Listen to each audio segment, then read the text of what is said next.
It's a boiling Friday afternoon in July 2023, and the last dinner party have gathered around a picnic table at the Latitude Festival, waiting for their stage transport.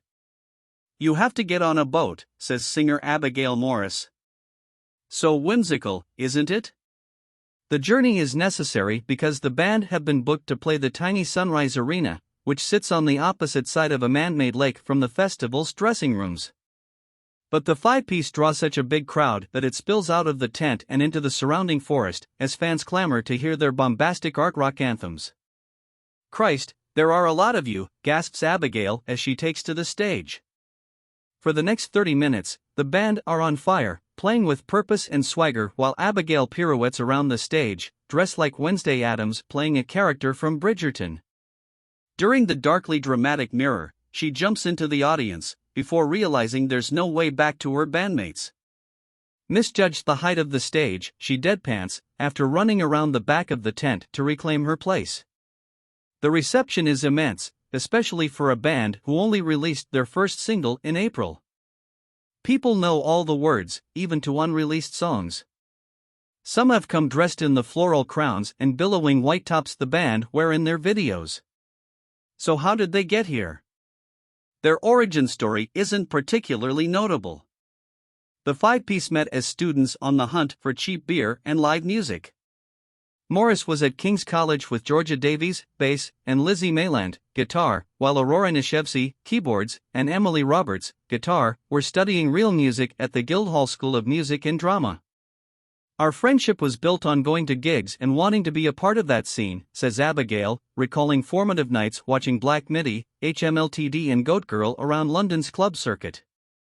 "I went to the Windmill in Brixton more than I went to lectures," says Georgia. Deciding to form a band of their own, the group had just moved into a rehearsal room when COVID struck. But rather than derail their ambitions, lockdown gave them space to grow. "By the time we emerged from the chrysalis, we were fully formed," says Georgia. "We played our first show like it was the pyramid stage. There was never a choppy, scrappy period." Industry plants.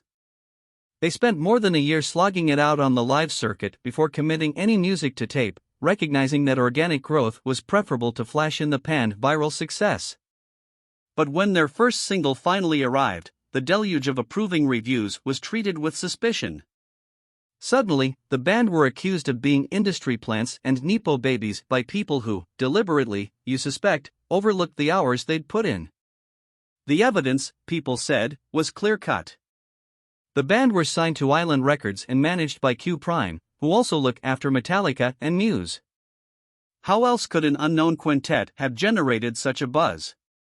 Well, it's the music, stupid. Nothing Matters is a perfect debut, an unbridled declaration of lust that quivers with dramatic urgency.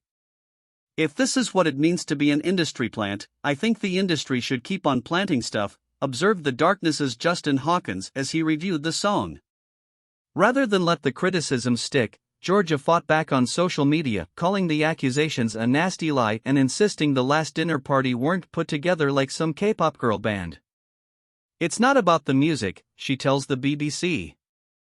"It's something that people have made up and then got angry about." Even so, the backlash was impossible to ignore as they headed into festival season. "We felt more pressure because there'd been so many people talking about it," says Abigail. "Being this hyped, buzzy band can be a bit of a curse. I think we feel like we have something to prove. By the time we catch up October, the debate has disappeared." 2 more singles and a triumphant headline tour have put the naysayers in their place while BBC Six Music has named them one of their artists of the year. We meet backstage at Earth in Hackney, where the band are playing 2 sold-out nights, a stark comparison with their previous tour where, Abigail jokes, no one came. "It's quite a shock to suddenly show up at a venue and it's 1,000 people there specifically for us," she says, with the stuffy tones of an autumn cold. The whole band are suffering. Herbal teas are being brewed and day nurse imbibed.